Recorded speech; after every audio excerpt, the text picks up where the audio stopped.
الغزو المغربي لإسبانيا ده فعلياً شال أي مظهر من مظاهر العقل اللي اليسار كان فاكر إنه عنده بخصوص سياسة الحدود المفتوحة بتاعتهم. الموضوع انفجر في وشهم، في خناقات داخلية شغالة، فيه سياسات متناقضة كتير بدأت تظهر على السطح. لو اللي حصل في المغرب غلط، إزاي اللي بيحصل في بريطانيا وباقي أوروبا يبقى عادي؟ إزاي؟ فهمني كده. لو المحكمة العليا الإسبانية بتقول إن أي حد يدخل أي أرض إسبانية ما ينفعش يتجبر يرجع للمغرب، يبقى إزاي بيدرو سانشيز بيقول وهو فرحان إن كلهم رجعوا؟ واضح إن مش كلهم رجعوا. زي ما أنت شايف في الفيديوهات دي، لسه في مغاربة كتير في شوارع سبتة ومليلية. بص على ده، دي علامات أولية لحرب أهلية يا جماعة. ده بالظبط اللي بنقصده بالحرب الأهلية. الرجالة الإسبان سيطروا على الوضع، أو بصراحة هم لسه مسيطرينش، هم بس بيطردوا الناس دي. مش عارف يعني مين عددهم أكتر. بص على ده، بص على ده، إيه ده؟ إيه ده؟ واضح إن الناس الأسبان دول بس بيجروا ورا الرجالة دول، بس عاجلا أو آجلا الناس التانية دول هيبقوا يائسين وهيحاربوا ويردوا. بص على ده، الرجالة الأسبان بيطردوهم بالعصي والهروات والمضارب، وده اللي بيحصل. السبب إني دايما بتكلم على الموضوع ده هو إن اللي بيحصل في إسبانيا ده مؤشر على اللي هيحصل في باقي المجتمعات الغربية. في كل دولة غربية ممكن تكون بعيد عن منطقة الصراع، مثلا أستراليا ونيوزيلندا وكندا وأمريكا، إحنا أبعد بكتير عن الشرق الأوسط. أوروبا بحكم قربها هتكون مركز الصراع ده. بس ما تفتكرش ولو للحظة إن الاضطرابات دي مش هتوصل عندكم، هي هتوصل عندنا برضو مهما كنا فين. يمكن مش هنتحمل العبء الأكبر منها، بس احنا عندنا مسؤولية ناحية شركائنا في الحضارة الأوروبية برضو. أنا مش عايز الحرب تيجي لأستراليا، وأكيد أنت كمان مش عايز الحرب أو الصراع ده يوصل لبلدك، بس ده هيحصل. ليه؟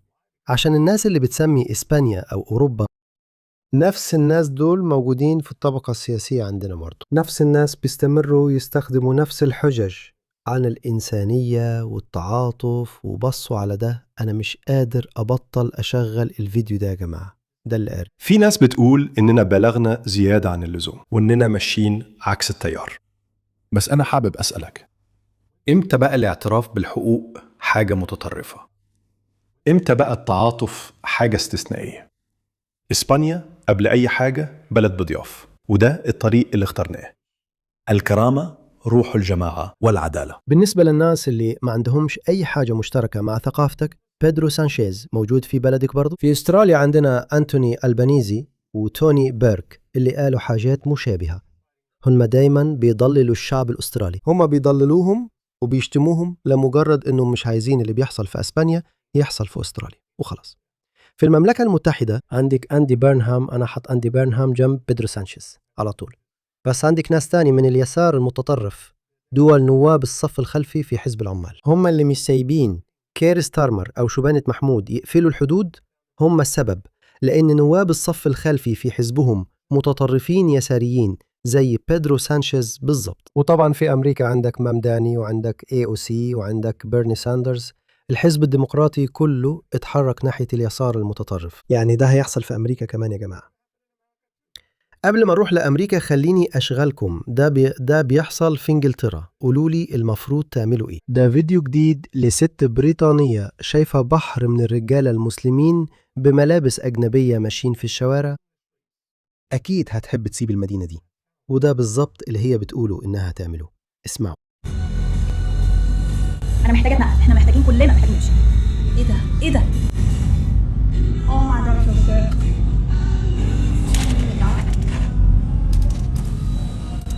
يا جماعة يا إلهي، إيه ده؟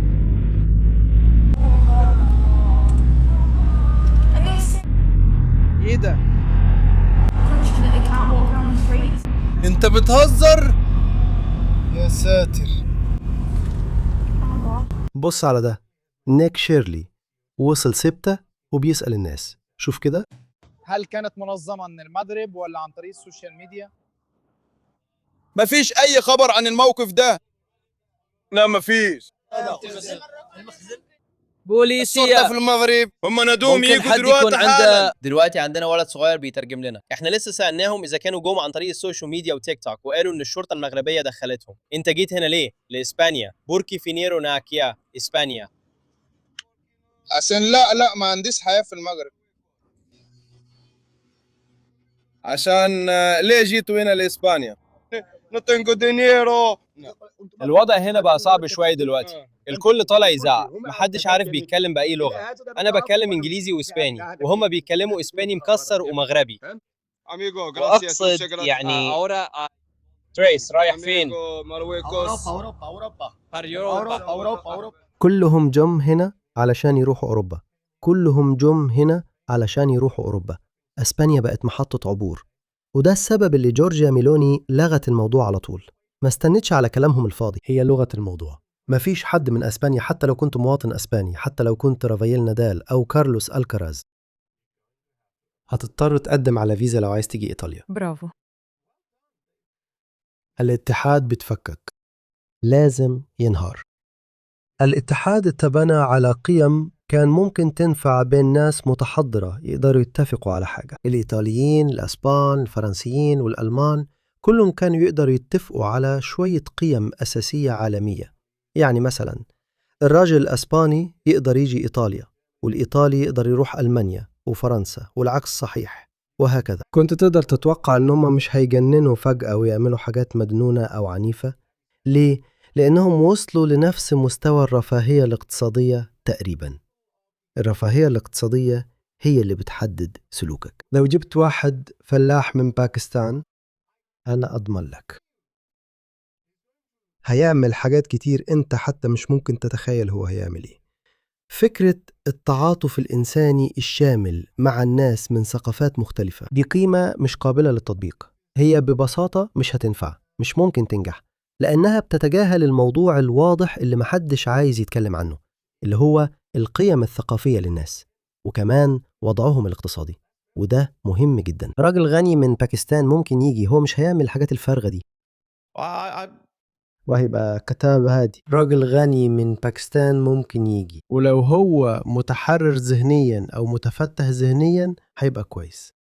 حتى لو هو مسلم شكلي أو أيا كان هيبقى كويس، بس حتى هو ما ينفعش يجي بأعداد كبيرة لأنه برضه هيجيب معاه قيمة، فالموضوع كده مش هينفع. المستوى الاقتصادي وكمان طبعا القيم الثقافية بتاعتك، الحاجات دي مهمة.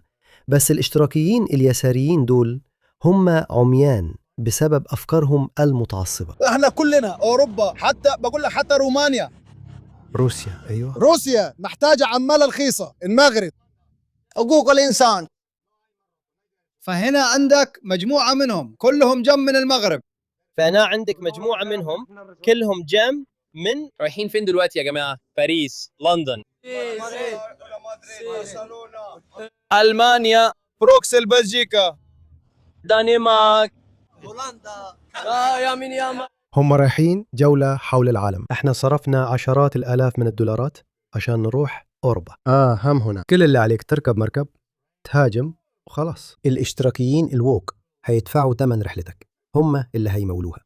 في الحقيقة لا، هم مش بيمولوها. انت المواطن العادي اللي بيدفع ضرائب، انت اللي بتمول اجازتهم. انت يعني كل واحد في الناس دي باين عليهم انهم متعرضين لصدمة نفسية. بص عليهم، دي مغامرة كبيرة بالنسبة لهم، وبصراحة أنا فعلا مش بلومهم. مش كنت هتعمل كده يعني زي ما أنت قلت. مفيش حياة في المغرب، مفيش حقوق إنسان، بلد خرى من العالم الثالث. مش كنت هتحب تمشي؟ أنا كنت همشي، أنا كنت همشي، وإنت كمان كنت هتمشي. مش شغلهم إنهم ما يجوش هنا، شغلك أنت إنك تمنعهم يجوا هنا. هم بيحبوا القسوة. And how old are you guys? هو عنده 28 سنة. ليه الستات مفيش فنيات أو حاجة زي كده؟ هو قال الستات مكانهم في البيت زي ما الإسلام بيقول. دول الناس المؤيدين للمثليين بتوع بيدرو سانشيز في المستقبل، صح؟ ممتاز، بص على ده. خليني أوريك كمان اللي بيحصل في أسبانيا. بص على ده، بصوا على ده يا جماعة. حتى الأفارقة من جنوب الصحراء انضموا للحفلة، بيقولوا ما تسيبوناش وراكم، إحنا جايين برضو. ادونا شوية أكل لو سمحتوا، لو سمحت. في بلدهم مفيش أكل.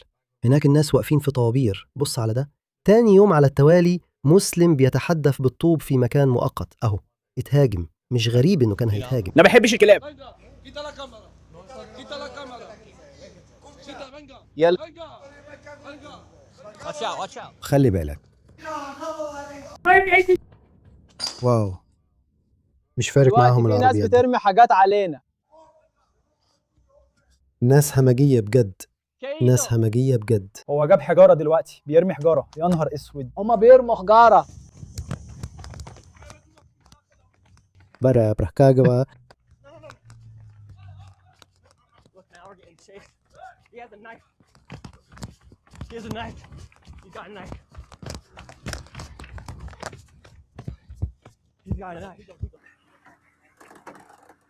كده ببساطة احنا خلصنا مهمتنا هنا في اسبانيا. انتوا يا جماعة الحقيقة اللي كانت بتحصل فعلا. خلصنا بمطاردة بالسكاكين واحنا نازلين التل، وبعدين الشرطة الإسبانية رجعتنا لعربيتنا. لو عجبك الفيديو ده يا ريت تديله لايك. ده مجرد تلميح للي جاي. ده جاي سواء عجبك أو لا، ده جاي عشان إحنا بنعمل نفسنا مش شايفين. هم بيدخلوا بأعداد كبيرة، ودلوقتي هم فعلا بيدخلوا. اسبانيا قررت دلوقتي تبعت الجيش. ايوه، ممكن يكون القرار ده متاخر شويه، هيبقى عندهم شغل كتير جدا، مش عارف ازاي هيعرفوا ايه اللي لمت مع عشرات الالاف من الرجاله دول. الجيش اتأمر إنه ما يجبرش الناس دي على حاجة، ولا حتى يكون قاسي معاهم. شفت مقطع لصحفي إسباني كان بيسأل السؤال ده لجندي، والجندي قالها بصراحة إنه اتقال له ما يعملش أي حاجة. دلوقتي في المدينه الصغيره دي اللي على جزيره، بس زي ما انت عارف الناس كانوا عايزين كده، هم اللي طلبوا اعلان حاله الطوارئ، ويبدو ان الحكومه الاسبانيه في الاول كانت رافضه، واخر الاخبار انهم هيبعتوا الجيش. ايوه، هو ليه جاء من ورا بيعمل كده؟ هناك. الرئيس ترامب قال إيه اللي بيحصل في إسبانيا مع عشرات الآلاف من المهاجرين غير الشرعيين اللي بيغزوها؟ ده حصل في الولايات المتحدة في عهد جو بايدن النايم، وهيحصل تاني، بس هيكون أسوأ لو الديمقراطيين مسكوا الحكم تاني. ما تسيبش بلدنا تتدمر، انتخب الجمهوريين وافتخر بأمريكا. ده بالظبط اللي أنا قلته. أنا ما كنتش قريت البيان ده بالظبط اللي أنا قلته. يا جماعة ما تفتكرش ولو للحظة إن ده مش هيحصل في أستراليا، ده مش هيحصل في كندا، ده مش هيحصل في أمريكا. إحنا كشفنا نقطة ضعفنا وهم بيدوسوا عليها.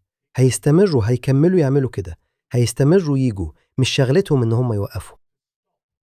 كلهم بيحاربوا، كلهم بيدوروا على أفضل طريقة للبقاء. مش كنت هتعمل كده؟ كلنا هنعمل كده. ده شغلهم إنهم يعملوا كده، وده شغل الغرب، ووظيفة الغرب إنه يوقف ده.